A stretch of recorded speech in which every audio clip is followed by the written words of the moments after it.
gente, tudo bem com vocês? Programa Brasil Consciência no ar, falando nessa semana sobre o início das atividades da empresa pública estatal Alada, que está comercializando serviços de todos os laboratórios da Base Espacial Brasileira, inclusive daqueles que ela não tem autorização para comercializar. A gente também vai mostrar para vocês os congressos que estão preparados, programados para acontecer neste mês e nas próximas semanas. E antes, a gente traz para vocês informações quentíssimas da última semana. O Ministério do Meio Ambiente, juntamente com o INPE, lançaram um novo sistema de monitoramento, o Deter Não Floresta. Para falar sobre esse assunto, a gente está aqui com o coordenador do mapeamento dos biomas brasileiros no INPE, o Cláudio Almeida, que vai explicar para a gente do que se trata esse novo sistema.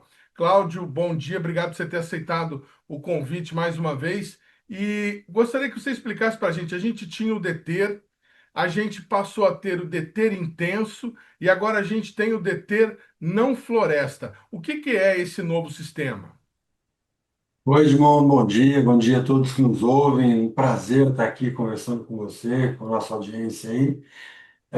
Vamos falar do DT, né? O DT é esse sistema de monitoramento rápido que visa gerar alertas que vão servir de base para as equipes de fiscalização, para o IBAMA, para a Secretaria de Meio Ambiente, e para os órgãos que tomam essa tomada de decisão e fazem acompanhamento do desmatamento nos biomas brasileiros. A gente tem o DETER funcionando para a Amazônia desde 2004, tem o DETER funcionando para o Cerrado e também tem o DETER funcionando para o Pantanal. Só que dentro da Amazônia, o que acontece? O DETER só funcionava, só tinha esse monitoramento para a área florestal da Amazônia. Toda aquela área que é coberta por floresta na Amazônia, floresta de terra firme, que é essa principal, a maior parte da vegetação da Amazônia era lá, era coberta. A área de vegetação não florestal, por exemplo, os campos lavrados lá de Roraima, a área de savana no Amapá, os campos ali no sul do Amazonas, em Rondônia, são áreas que têm campos também, não eram, ou até mesmo a vegetação que está na beira dos rios, que a gente chama aquela floresta alagada lá, floresta alagada, ela não estava dentro desse processo de monitoramento do DT, porque ela é um tipo de vegetação muito diferente, né? É uma vegetação não florestal. Como a gente veio desenvolvendo tecnologia para fazer monitoramento de informações abertas no DT, a gente aplicou isso primeiro para o Pantanal, então a gente fez uma adaptação dessa tecnologia, a gente trouxe isso para a realidade da vegetação não florestal da Amazônia, que não estava sendo coberta, ela não estava sendo monitorada. Então, o que a gente fez foi justamente adaptar esse processo para que a gente pudesse usar ele na vegetação não florestal da Amazônia e, assim, agora produzir, então, alertas, produzir essa informação, esse monitoramento diário para toda a região da Amazônia, inclusive para as áreas não florestais.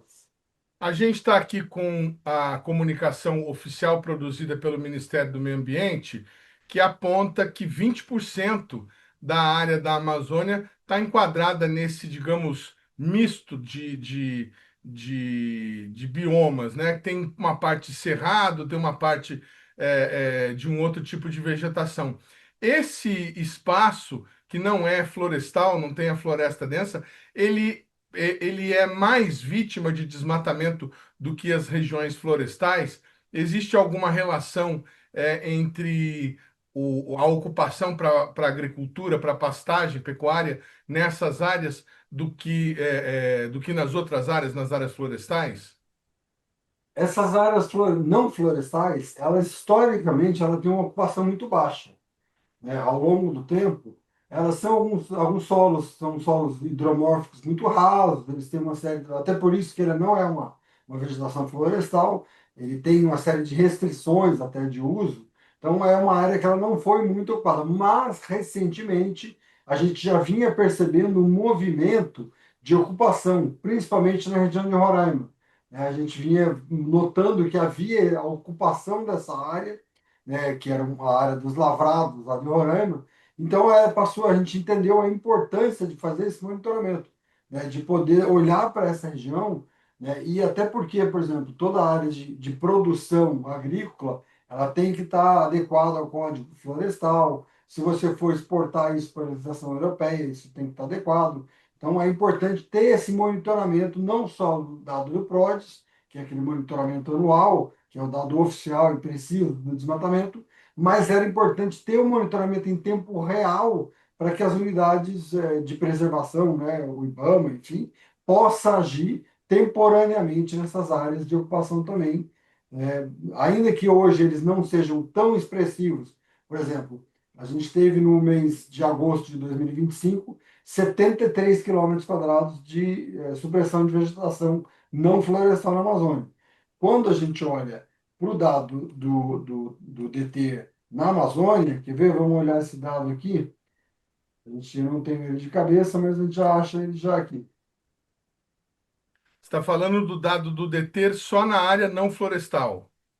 O DT não florestal, em agosto, a gente teve 73 quilômetros, né? Agora, o DT da área florestal foram 319 quilômetros. Então, se a gente guardar as proporções, ele tem uma taxa de ocupação agora, recente, né, para o mês de agosto, que é bastante similar proporcionalmente. Porque, vamos lá, se a gente tinha o deter florestal é 4 vezes maior que ele, né, se a gente multiplicar os 70 vezes 4 daria mais ou menos 280. Então, 280 a gente tem 319 no deter florestal, significa que ele tem uma taxa de, de, de desflorestamento, de supressão de vegetação mais ou menos equivalente, né, um pouco menor, mas é próxima do que está acontecendo no deter da área florestal. E o deter intenso continua funcionando, Cláudio? O DT Intenso ele está passando uma fase de reestruturação, né? A gente está investindo bastante na questão de radar, de talvez ter um dado só de radar, né? Essa parte do ótico já está toda incorporada dentro do DT convencional, né? E a gente está pensando num produto mais específico para radar, para olhar essas áreas, né? A gente está conseguindo manter a produção de dados com como a gente agora tem 3 satélites com WFI em órbita, né? Então a gente consegue ter uma produção de dados que praticamente a cada no máximo 2 dias, eu tenho uma nova informação de cobertura de vegetação. Então não faz muito sentido o deter intenso como a gente estava trabalhando antes. Então a gente está reestruturando, olhando um pouco mais para o radar, de desenvolver um produto radar com maior frequência e com uma abrangência de toda a Amazônia, né? E ao mesmo tempo que melhoramos essa parte do ótico num deter convencional. Então vamos explicar para o nosso telespectador que não está habituado. WFI, que o Cláudio falou, é o sensor, a câmera que está nos satélites brasileiros, Cibers 4, 4A e o Amazônia. Você está falando que o deter intenso vocês vão concentrá-lo em satélites radar. No caso, não é um satélite brasileiro, porque a gente ainda não tem esse satélite. Vocês estão usando qual? A gente usa o Sentinel, né, o Sentinel-1, que é o dado de radar produzido pela ESA, né, Agência Espacial Europeia. Então, a gente tem usado aquele dado do Sentinel como esse dado. Então, na verdade, você está migrando para um sistema que vai ser mais baseado em dado de radar, basicamente. Muito bem. Bom, a gente está falando então de deter, deter intenso, deter não floresta e o mapeamento tanto do deter quanto do PRODES para todos os outros biomas brasileiros, além da Amazônia, Cerrado, Pantanal, Mata Atlântica. Como é. Perdão, você ia falar? Então, hoje a gente tem DT para a Amazônia, para o Cerrado e para o Pantanal. E agora a gente expandiu para a área de não floresta da Amazônia. A nossa meta é levar para os outros biomas, levar para a Mata Atlântica, levar para o Cerrado, para a Caatinga, levar para o Pampa, né? Então agora a gente vai, óbvio, isso depende de ter mais recursos, depende da gente encontrar mais parceiros locais também. São biomas que têm características muito específicas, Pampa, Serra, Caatinga, por exemplo, eles têm comportamento sazonais, comportamentos de tipologia de vegetação muito específicos. Então, é importante também a gente ter parceiros locais que possam nos ajudar, principalmente na parte de ecologia, né? A gente domina bem o sensoriamento remoto, mas é muito importante entender a ecologia, entender aquela vegetação local. Então, a gente também está ampliando essas parcerias. Não, era isso que eu queria te perguntar. Então, assim, o PRODES, que é o sistema que dá o mapeamento do desmatamento oficial, o índice oficial de desmatamento do Brasil, que inclusive vai ser divulgado no próximo mês, não é isso, Cláudio? De outubro? Não, normalmente a gente costuma divulgar em dezembro, em novembro, perdão, né? Final de outubro, começo de novembro sai o dado da Amazônia, em dezembro sai o dado do Cerrado e depois, um pouco depois, vão saindo os outros biomas. Perfeito. Então, o PRODES, ele já atinge todos os biomas, certo? Já. E agora o DT atinge Amazônia, Cerrado e Pantanal, e agora também a área Isso. não florestal da Amazônia. A ideia é expandi-lo para os outros biomas. Como é que vocês estão fazendo com relação a recurso? Porque além de não ter um recurso garantido para fazer esses outros biomas, a gente já falou aqui no nosso programa, são menos de 4 milhões de reais para fazer o da Amazônia, e os outros biomas, o Cláudio tem que ficar correndo atrás de financiamento ao longo do ano. Como é que vocês estão fazendo neste ano em que ainda há um contingenciamento de recursos que está atingindo todos os institutos, inclusive o INPE? É.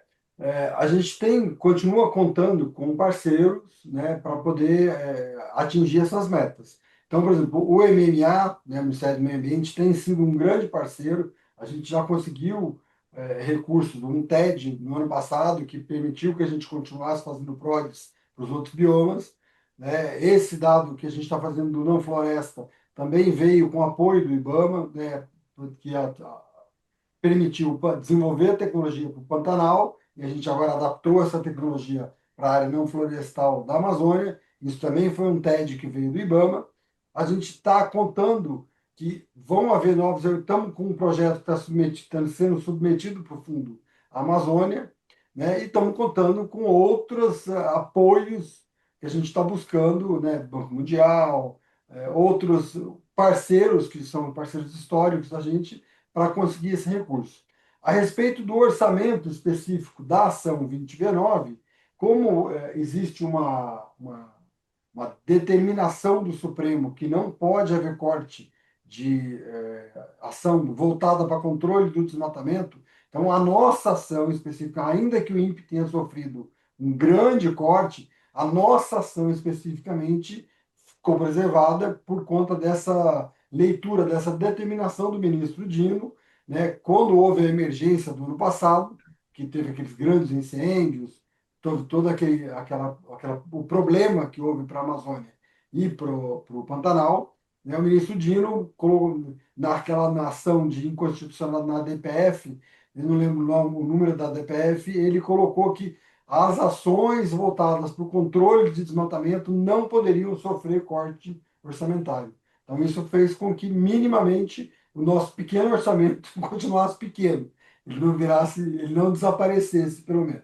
Continuasse pequeno, mas pelo menos fosse preservado.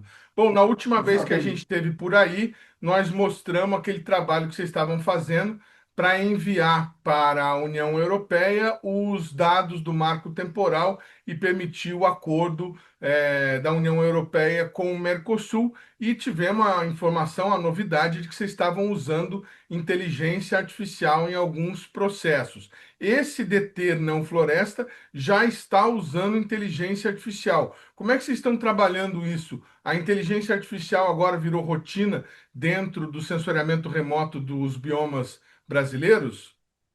Ela é cada vez mais parte da realidade. Assim, né? A inteligência artificial hoje ela permeia todos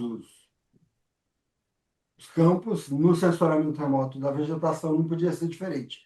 A gente também está sendo bastante, aplicando o lado bom, né? Aplicando o conhecimento que a gente gerou. O grande ganho que a gente tem com a aplicação disso é o seguinte: para você aplicar inteligência artificial e ter bons resultados, você tem que ter uma base de conhecimento sólida, né? O que a gente tem feito, não essa inteligência artificial a ChatGPT, que ela trabalha muito com essa coisa generativa, né? Na aplicação para monitoramento, para imagens, a gente trabalha muito com reconhecimento de padrão. Basicamente, o que a inteligência artificial consegue fazer é entender padrões, reconhecer padrões de maneira mais rápida. Então, só que para isso você tem que ter o quê? Uma base de conhecimento muito sólida. Não adianta você aplicar o melhor algoritmo que você tem de reconhecimento de padrão se você não der bons padrões para ele reconhecer. Então é isso que o INPE tem. O INPE tem uma série histórica muito longa, de grande qualidade. Então, usando essa série histórica, usando o conhecimento acumulado pelos nossos analistas, a gente consegue então oferecer um conjunto de amostras bastante rico e poderoso para você poder aplicar inteligência artificial, algoritmos de inteligência artificial e buscar reconhecer padrões. Então, esse acho que é o grande ganho. E, para além disso, a gente também continua fazendo um trabalho de auditoria, de revisão desse dado. A gente não acredita, assim, a gente não confia 100%. Ah, não, só porque eu passei em inteligência artificial, meu mapa é o melhor mapa do mundo. Não é verdade, né? Você tem que estar sempre atento, sempre olhando se aquele algoritmo não está gerando artefatos que não condizem com a realidade. A gente, vez por outra, você vê uma imagem gerada com inteligência artificial e você percebe que ele gera, por exemplo, até o próprio chat GPT. Se você for lá no chat GPT e pedir referências de um dado assunto, às vezes ele cria uma referência que não existe. Ele vai lá e fala, olha, Edmund 2023 escreveu não sei o que, não sei o que. Nunca existiu aquele paper. Ele cria a partir da experiência que ele tem, a partir do conjunto amostral. Por isso que é importante você continuar, mesmo aplicando inteligência artificial, é importante que isso continue passando por um controle de qualidade dos analistas. Muito bem. Bom, para a gente encerrar esse assunto, nós temos os resultados do DETER de agosto. Tivemos uma queda significativa em relação ao mesmo período do ano passado, e é significativo o resultado, não apenas a queda, porque agosto é um mês em que tradicionalmente se tem muita queimada, muito desmatamento. Mas, tivemos uma queda significativa com relação ao mês anterior, mas ao mesmo período do ano passado não foi tão grande, tão significativa. Os dados do DETER que foram apresentados pelo Cláudio Almeida, que a gente mostrou a apresentação em agosto, que era até julho, apresentavam uma queda significativa na maior parte dos biomas, mas teve um crescimento de 8% em algum lugar. O que vocês estão percebendo nos últimos tempos? Tem tido mais ou menos alerta de desmatamento, Cláudio? Ó, no mês de agosto, né, a gente percebeu que houve sim uma redução para a Amazônia. Estamos falando da área florestal da Amazônia. O mês de agosto, a gente, em 2025, 24, perdão, ele tinha sido de 512 quilômetros, agora em 25 foram 319 quilômetros.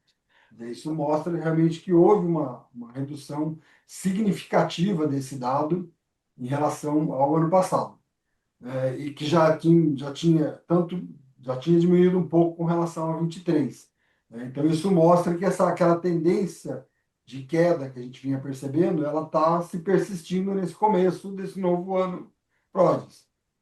O aumento que a gente percebeu no final do ano, quando a gente fechou o ano PRODES, né, deu mais 8% em relação ao ano anterior, mas ele foi fortemente influenciado por aquele fenômeno lá de maio, junho, onde muitas florestas foram detectadas que elas colapsaram em relação ao aqueles grandes incêndios florestais que aconteceram. Quando a gente tira o efeito do incêndio florestal, a gente teria, na verdade, uma redução de 4% do DETER para a Amazônia, se você comparar os 2 anos. O que houve, que levou a esse aumento, é justamente a forte contribuição do colapso florestal pelo incêndio florestal. Uma vez que agora essa contribuição ela foi muito pontual, teve aqueles incêndios e eles já foram detectados, a gente, se não houverem novos grandes incêndios florestais como que ocorreram entre 24, lá no final do 24, a gente está com uma tendência de queda do desmatamento agora da Amazônia, a área florestal da Amazônia.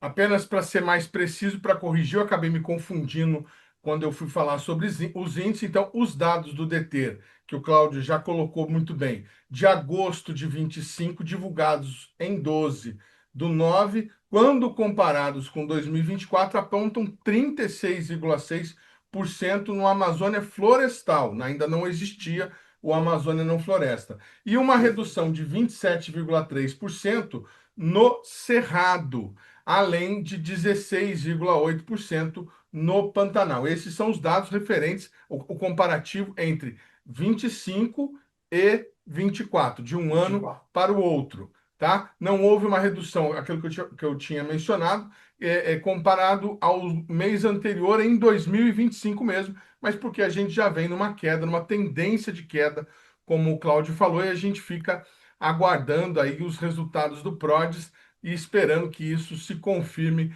no desmatamento oficial. Cláudio, muito obrigado mais uma vez pelo atendimento aqui ao nosso telespectador e por explicar o trabalho de vocês. Sucesso por aí, viu? Muito obrigado, Edmar. É sempre um prazer conversar com você e com os nossos ouvintes aí. Abraço. Abraço. O programa Brasil Consciência vai para um rápido intervalo e, na sequência, a gente traz as informações sobre o início da atuação da Alada. A nova empresa estatal brasileira está oferecendo, inclusive, serviços de laboratório do INPE, mesmo sem ter um contrato, um convênio estabelecido com o Instituto. É um instante só, não sai daí.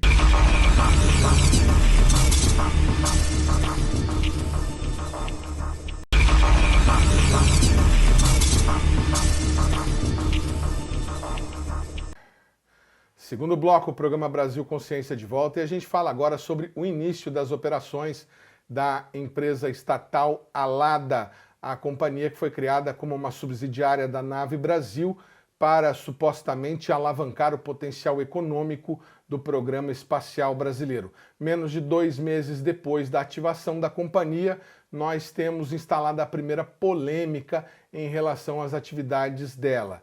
A Alada está oferecendo os chamados serviços técnicos especializados para empresas e entidades privadas do país sem ter autorização para fazer esse tipo de intermediação.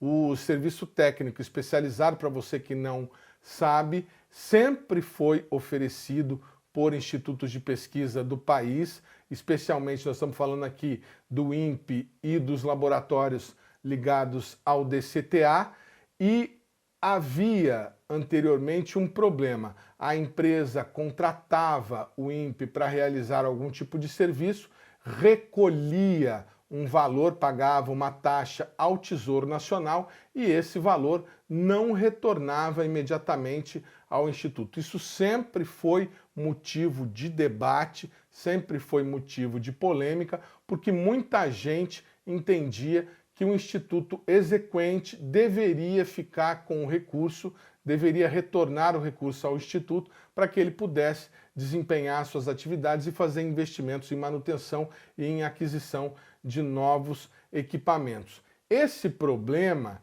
já havia sido superado desde 2020 por um entendimento novo da Advocacia Geral da União. A AGU estabeleceu que os institutos, como o INPE, poderiam fazer a prestação de serviços técnicos especializados para empresas privadas ou pessoas físicas, mediante apoio de entidades de fomento. Aqui em São José, nós temos a FUNCAT e a Fundação Casimiro Filho, que fazem, além de contratar, de vender serviços técnicos especializados, também realizam licitações, fazem a contratação a compra de equipamentos ou a contratação de serviços. Ocorre que, entrando na página da Alada agora, há poucos dias, a gente se deparou com essa nova aba chamada Prospecção de Futuros Negócios. Eu já estou com ela aberta aqui em outra guia para facilitar, e nela a gente observa todo esse cardápio de projetos em andamento e o nome de todos os laboratórios, de todos os institutos que compõem a Base Espacial Brasileira, IEAV, IAE, INPE e IFI, o Instituto de Fomento Industrial da Aeronáutica. Acontece que a ALADA não tem qualquer autorização, qualquer mecanismo, qualquer tipo de convênio assinado com nenhuma dessas instituições para fazer o oferecimento desses serviços, pelo menos por enquanto. E há uma pergunta que não quer calar e que tem sido ecoada aí na comunidade científica. Se as entidades de fomento já realizam a venda de serviços técnicos especializados para esses institutos, repassando os recursos obtidos para os institutos, para que serve a ALADA? Onde a ALADA entraria nisso? A ALADA contrataria o instituto via entidade de fomento, quer dizer, seria uma quarteirização cliente, ALADA, entidade de fomento e INPE, ou ALADA, Fundação Casimiro Filho e DCTA? Para a gente ilustrar um pouco melhor essa história, nós vamos mostrar para vocês que já está acontecendo a contratação de serviços técnicos especializados. A empresa CLC Consultoria, que nós já entrevistamos aqui o representante dela, o proprietário dela, o Valdemar Castro Leite, que desenvolve sistemas de navegação inercial para empresas privadas, ela não trabalha para o poder público, contratou por meio da Fundação Casimiro Filho o serviço técnico especializado no DCTA, mais especificamente no Laboratório de Identificação, Navegação, Controle e Simulação. Esse convênio foi publicado, inclusive, no Diário Oficial da União, em que a gente pode observar que a empresa pagou R$ 2.454.670 para poder utilizar o laboratório durante 5 anos. A gente entrou em contato com a CLC Consultoria, o Valdemar Castro Leite da CLC Consultoria nos respondeu prontamente, o que mostra que quem não deve não teme, explicando como foi feita a contratação desse serviço técnico especializado sem a necessidade do intermediário como a ALADA, diretamente junto à Fundação Casimiro Montenegro Filho. E a própria Fundação Casimiro Montenegro Filho publicou recentemente na sua página uma notícia de que ela agora também está prestando esse mesmo serviço de venda de serviços técnicos especializados para o próprio IFI, o Instituto de Fomento Industrial da Aeronáutica. Está aí a notícia publicada na página da Fundação Casimiro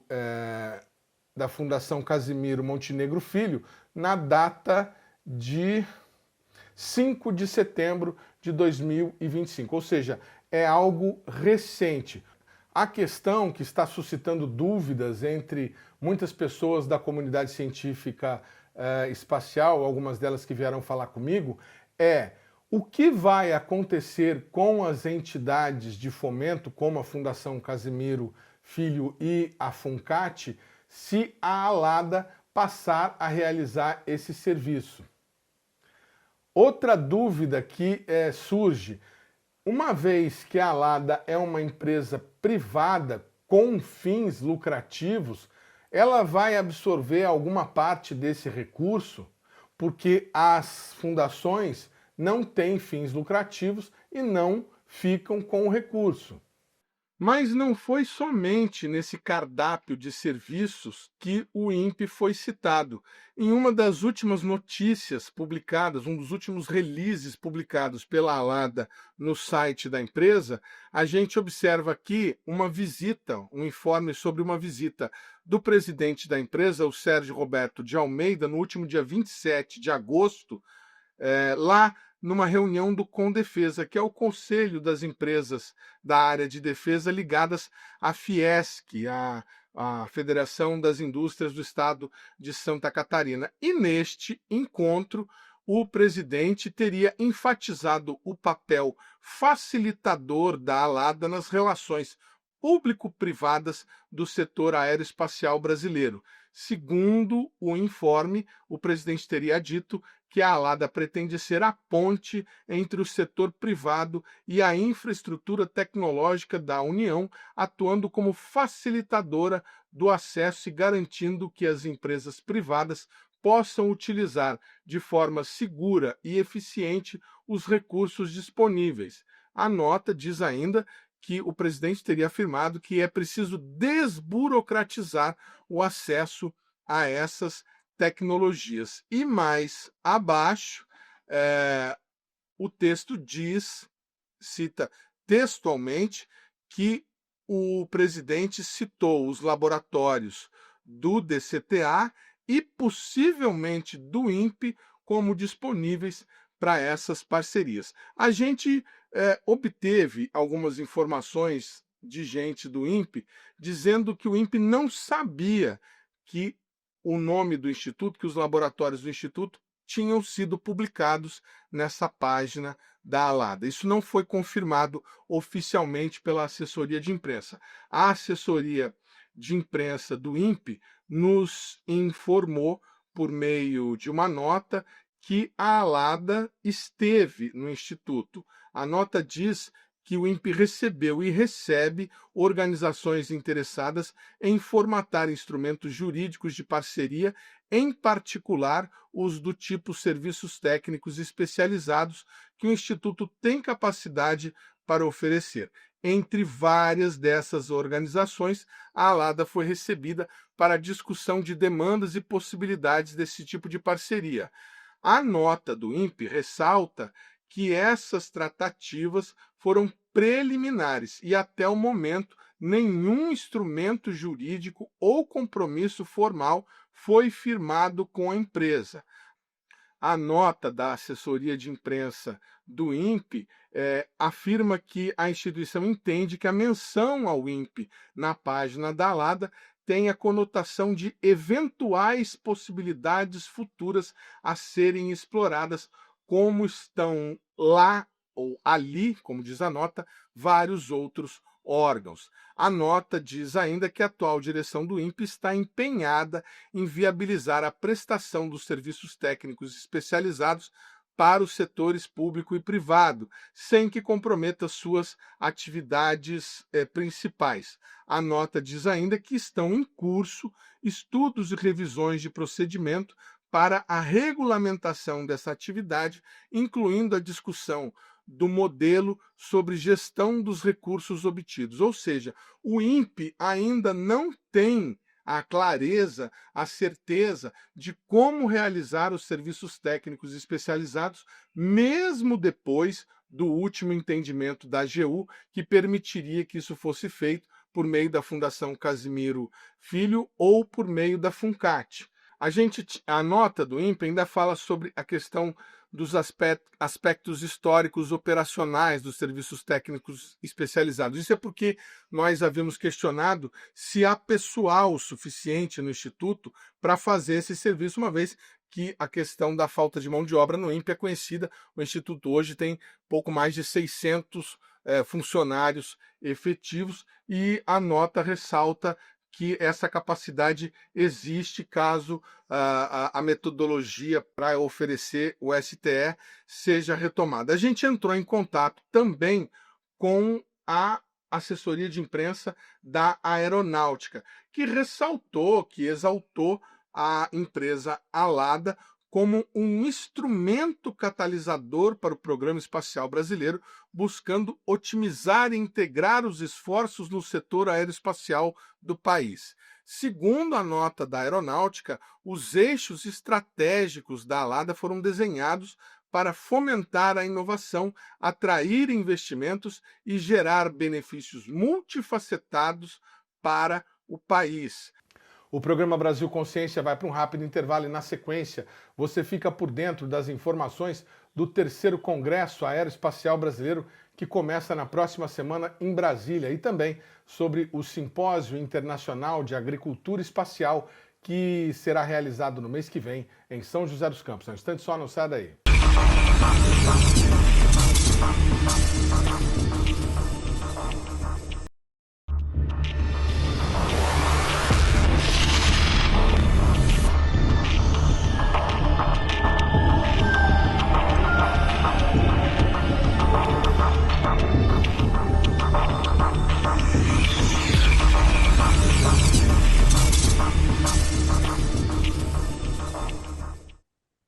Muito bem, amigo do programa Brasil Consciência. Nosso contato agora é com a Agência Espacial Brasileira lá em Brasília. A gente vai conversar com o diretor Rodrigo Leonardi sobre o terceiro Congresso Aeroespacial Brasileiro, que acontece a partir da próxima segunda-feira, dia 22, e que vai até quarta-feira, dia 24, lá em Brasília. Diversas palestras, diversos eventos, num simpósio, vamos chamar assim, num encontro entre a comunidade científica dos 8 cursos de engenharia aeroespacial que a gente tem no Brasil. Então, estamos aqui com o Rodrigo. Rodrigo, muito bom dia. Obrigado por você ter aceitado o nosso convite. E, assim, a gente estava conversando aqui antes de começar essa gravação. O Congresso surgiu por uma iniciativa desse corpo discente e docente que compõe essas universidades. Quem for ao evento a partir de segunda-feira vai ver o quê, Rodrigo? Olha, o evento ele é genuinamente um evento organizado pelos colegas das universidades que atuam na área de engenharia aeroespacial. Essa edição está sendo organizada pelos colegas da Universidade de Brasília, com a parceria entre o ITA, o FMG, a UFSC, a Universidade Federal de Santa Maria, a Universidade Federal do ABC, entre outras organizações. Então, a EB não organiza o evento. A EB só presta um apoio, né, logístico e de outra natureza para viabilizar o encontro desses profissionais do setor, para a gente aprender com eles quais são os anseios da comunidade aeroespacial, quais são as pesquisas de ponta que estão sendo realizadas aí, principalmente nos institutos de pesquisa e nas universidades, e a gente ter uma oportunidade de promover um diálogo entre academia, né, e governo, com, obviamente, participação da iniciativa privada, no sentido de promover os temas de interesse desses stakeholders tão importantes para, obviamente, a promoção do programa espacial brasileiro. Então, é uma honra para a AEB apoiar o evento. É a terceira edição. A primeira edição foi em Foz do Iguaçu, no Paraná. A segunda edição foi em Santa Maria, no Rio Grande do Sul. E estamos trazendo agora a terceira edição para Brasília. De novo, é uma oportunidade, eu acho, ímpar de troca de experiências e pesquisas entre os profissionais do setor e também uma oportunidade para a agência se dialogar diretamente com um profissional que está na linha de frente de tudo que o Brasil faz em termos de desenvolvimento e pesquisa no setor espacial.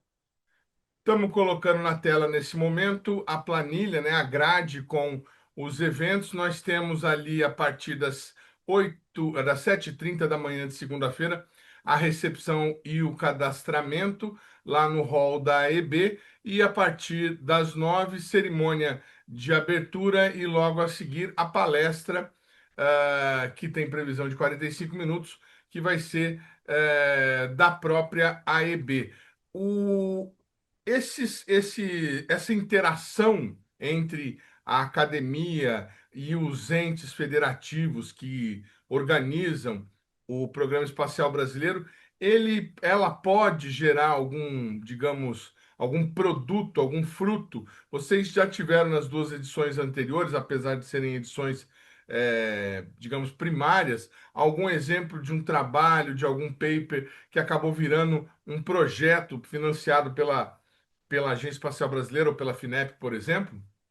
Olha, eu precisaria olhar os proceedings das edições anteriores, mas muitos dos trabalhos que são apresentados nesses fóruns já contam com o apoio da Agência Espacial Brasileira, né? Inclusive aportes financeiros, principalmente a comunidade que atua na questão de nanosatélites, e esses nanosatélites encontram nas universidades um excelente ambiente para desenvolvimento, muitos deles contam com um aporte financeiro da IB. Então, assim, de fato, é muito gratificante a gente ir lá ver o que os pesquisadores estão realizando e ver que uma parcela significativa dessas realizações são desenvolvimentos apoiados, nem que seja parcialmente, pela Agência Espacial Brasileira. Mas, de novo, é um evento em que a gente aprende mais do que a gente ensina. É uma oportunidade, de novo, da gente interagir diretamente com um profissional que pensa e que trabalha o futuro do Programa Espacial Brasileiro. A gente vê as pesquisas que estão acontecendo e, obviamente, a gente vai se informar e podem surgir oportunidades de iniciativas que a gente ainda não tem conhecimento, a gente tomar conhecimento e discutir com os profissionais de que maneira a AIB pode facilitar ou, eventualmente, apoiar o desenvolvimento dessas atividades. Então, é um evento muito, diria, produtivo em termos acadêmicos e técnicos, mas também é uma oportunidade de networking, de debates, e também é uma oportunidade para a gente ouvir os anseios e, inclusive, as críticas dos nossos colegas com relação ao trabalho da EB, de forma que a gente possa incluí-las no nosso dia a dia e aprimorar o nosso trabalho. Quando você vê como que o sistema espacial brasileiro está organizado, a gente tem vários stakeholders. A academia é um stakeholder, principalmente no desenvolvimento de tecnologias de baixa maturidade tecnológica. Então, é muito importante a gente ter esses fóruns onde esse diálogo aconteça diretamente entre os stakeholders. E o fato desse evento ser organizado pela academia e não pela a agência espacial, eu diria que traz ainda mais legitimidade para todos os temas que são ali discutidos, porque é uma visão independente da academia com relação aos rumos do Programa Espacial Brasileiro. Rodrigo, no bloco anterior a gente mostrava a questão da atuação da LADA, que começa a oferecer serviços para o mercado espacial. A empresa pública vai ter algum tipo de participação nesse evento? Eu teria que ver. Como eu não estou organizando o evento, eu só participo do evento. Eu sou mais um colega participando. Eu não sou o organizador do evento. Eu imagino que a Lada foi sim convidada e espero que eles estejam aqui conosco presencialmente nessa ocasião, que inclusive o evento é um evento que ocorre nas instalações aqui da EB e também no auditório da PRF, que é aqui ao lado. Então, quem vier e ainda não teve nunca a oportunidade de visitar a sede da Agência Espacial Brasileira, vai poder aproveitar e conhecer exatamente aonde a gente fica, como é que a gente é organizado. Também termina aproveitando essa oportunidade de conhecer melhor uma organização, a EB, que atua aí no setor espacial. A LADA é uma entidade muito nova, né? Ela foi formalizada faz pouco, né? Questão de poucas semanas, e ela é uma entidade que vem com uma cara nova, uma cara de empresa pública para atuar no setor aeroespacial. De certa forma, é uma novidade. Eu diria que é uma disrupção no sentido positivo de que é uma oportunidade da gente ver o governo, não um governo de compras públicas, etc. Um governo que vem com essa pegada de ter um melhor entendimento com a iniciativa privada e com questões comerciais que nós temos grande dificuldade de lidar diretamente. Então, assim, se a Lada não estiver aqui, já deixo o convite para os colegas da Lada. Venham aqui para o Congresso, venham conhecer o que a nossa comunidade está produzindo e venham entender de que forma a Lada pode se unir a esse esforço e também encontrar sinergias para promover tudo que a gente precisa no Programa Espacial Brasileiro. Quero agradecer demais a participação do Rodrigo Leonardi aqui no nosso programa, sempre à disposição para a gente divulgar novas iniciativas. E agora a gente vai falar de um outro congresso, o primeiro Simpósio Internacional de Agricultura Espacial, Space Farm Brasil, vai promover o evento no próximo mês em São José dos Campos, no Parque de Inovação Tecnológica. E as inscrições estão se encerrando nesta semana, dia 22 de setembro, é o último dia. Sobre esse assunto, a gente conversa agora com a doutora Alessandra Fávero, da Embrapa, que é o ponto focal no Brasil deste evento e que é a responsável pela Embrapa dos entendimentos do Brasil com a missão Artemis da NASA. Obrigado, doutora, por você ter atendido o nosso convite mais uma vez. E conta pra gente, o que vocês estão esperando desse evento? Tem muito agricultor espacial no mundo para vir para o Brasil? Muito obrigada pelo convite, viu, Edmond? É uma honra estar aqui falando um pouquinho sobre esse nosso evento. Sim, tem muita gente trabalhando com agricultura espacial no mundo, com biologia de plantas, né, no espaço. E a ideia é nós trazermos esses especialistas que estão nos Estados Unidos, na Áustria, na Austrália, na Itália, para vir discutir conosco e nós entrarmos e contribuirmos também nessa temática da agricultura espacial. Muito bacana. Bom, as últimas notícias que a gente teve uma reunião, um workshop da Space Farm Brasil recentemente aqui em São José dos Campos e posteriormente a gente teve aquele voo, vamos chamar de voo espetáculo lá da empresa do Jeff Bezos com personalidades da música pop internacional e algumas sementes que foram ao espaço. Gerou muita dúvida em algumas pessoas que estão acompanhando essa história, porque as sementes que foram levadas naquele voo suborbital não são as sementes que o Brasil destacou como potenciais para o espaço. A gente lembra, já trouxemos aqui no Brasil Consciência, a Embrapa está estudando o grão de bico e a batata doce como alternativa para ser cultivada no espaço. Por que que vocês participaram daquilo assim, qual que é o proveito que vocês podem tirar daquele experimento?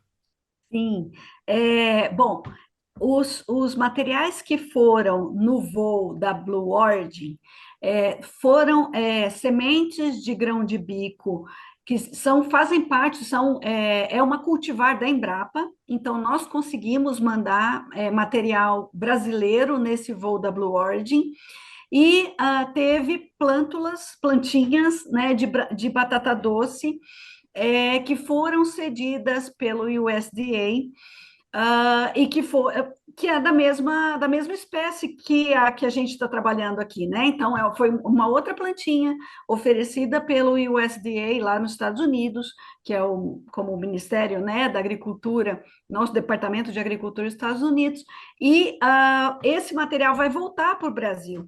Então, nós temos sim a ideia de continuar a pesquisa baseado nessa oportunidade desse voo. Então, nós estamos na fase de intercâmbio de material, então eu espero que em breve a gente receba essas amostras para continuarmos as pesquisas aqui no Brasil, seja com genética, com morfologia de plantas, se teve alterações, etc. Então, sim, são relacionados a grão de bico e batata doce no voo da suborbital, né, da Blue Origin. Então, a senhora me desculpe Imagina. a falha, porque a divulgação oficial que a gente recebeu via Ministério de Ciência e Tecnologia e a EB era de que o voo suborbital havia levado sementes de 10 países, 10 Ah, organizações, mas que não eram as sementes que a gente trabalhava. Então, o senhor está esclarecendo. não. Havia uma semente de grão de bico nossa, aqui da Embrapa, Isso. e uma plantinha dos Estados Unidos que é semelhante à nossa batata doce. Isso. Então, mas na verdade, a gente teve a oportunidade de ter dois voos. Então, foi por isso Ah, pois não, pois foi não, isso que pois não. aconteceu. O primeiro voo foi um voo suborbital, que ele vai assim, chega a ter microgravidade, etc., e volta. São alguns minutos de microgravidade, que foi com a Katy Perry e tal. Esse Certo. foi batata doce e grão de bico. A segunda oportunidade foi via um convite da Jaguar Space, que é uma empresa americana, que convidou 11 países para fazer parte desse voo. E o Brasil foi um deles, e que nós temos parceria com a Universidade da Flórida, e que as espécies que foram escolhidas para esse voo, aí você tem razão, foram 4 espécies que não são batata doce e grão de bico, e teve um motivo para isso. Porque o espaço que nós tínhamos para esse voo era muito pequeno. Então, era um tubo de 8 centímetros de altura por 1,2 de largura. Então, a quantidade de semente de grão de bico, por exemplo, era muito pequena, que caberia nesse local. Então, o que que a gente fez? Nós escolhemos algumas espécies com a semente bem pequenininha para a gente ter chance de ter alterações, variabilidade genética nesse material. Então, escolhemos outros materiais que sim são importantes para, digamos, para a pesquisa brasileira e para as pessoas no Brasil, né, para os produtores, etc. Então, essas 4 espécies foram a grama batatais, que a gente conhece, que está em todo lugar, e a gente tem programas de melhoramento de grama para lateral de rodovia, para lateral de pista de aeroporto, para lateral de ferrovia. Então, existe digamos, consumidores e importantes nessa área. Então, se for imaginar a quantidade de grama a ser produzida e vendida no país, é muito grande. E o segundo é o morango, né? Que é o morango também é uma cultura que vai bem em situações de cultivo indoor, em ambientes fechados, em fazendas verticais, e economicamente ele paga o sistema, então por isso o morango, né? E uma das dificuldades que a gente tem no morango, por exemplo, hoje em dia, é que a grande maioria das sementes são importadas, né, que a gente tem. Então, por isso, o morango é uma semente pequenininha, a gente tem pessoas que têm interesse em fazer pesquisas, tem programas de melhoramento, etc. Então, quando as sementes chegarem, elas vão fazer parte de uma linha de pesquisa que nós já estamos conversando com os pesquisadores. E as outras 2 são orquídeas, que aí a parte é ornamental, etc., né? Então, por isso, são 2 voos. Esse último voo foi de 7 dias na Estação Espacial Internacional. Então, foi uma oportunidade que não tivemos que pagar, assim, esse voo. Então, foi um convite. E a gente foi junto com a Universidade da Flórida. Foram sementes fornecidas pela Universidade da Flórida. Doutora, uma pergunta de leigo. O que que uma viagem espacial pode beneficiar ou proporcionar ao estudo de grama batatais ou de morango, por exemplo? Nós já temos, inclusive, nós estamos começando esse trabalho com grama batatais, né? Vamos começar um pouquinho olhando o que os outros países têm feito nessa linha. Por exemplo, a China, ela há várias décadas, elas colocam sementes em foguetes e mantém essas sementes na condição espacial, né, em microgravidade, radiação ionizante, por mais ou menos 2 semanas, por exemplo. E nessa situação, quando eles resgatam essas sementes vão para uma seleção nos programas de melhoramento. E eles têm lançado diversas cultivares no mercado. Então, resistente a doenças, a pragas, mais produtivas ou tolerantes a estresse hídrico e etc. E aí, baseado nisso, nós começamos a fazer uns testes com os colegas do Instituto de Estudos Avançados, aqui em São José dos Campos, etc., com as mesmas doses de radiação que acontecem no espaço. E a gente já viu algumas alterações. Então, por exemplo, a grama batatais, ela produz, existem alguns materiais que produzem muitos pendões, aquelas florezinhas, aqueles pendõezinhos que produzem semente, né? E a gente tem que ir cortando a grama, etc. Então, isso encarece o manejo, de ter que ficar cortando a grama. Se a gente tiver grama sem aqueles pendões, primeiro que diminui o custo de manejo, tanto em jardins, quanto nas laterais das rodovias, quanto nas laterais de pistas de aeroportos. Segundo, que se não tem pendão, não tem semente. E se não tem semente, a vinda de pássaros diminui, a ocorrência de pássaros naquela região diminui. Então, na lateral de pista de aeroporto, é muito interessante para evitar acidentes aéreos de entrada de pássaros nas turbinas.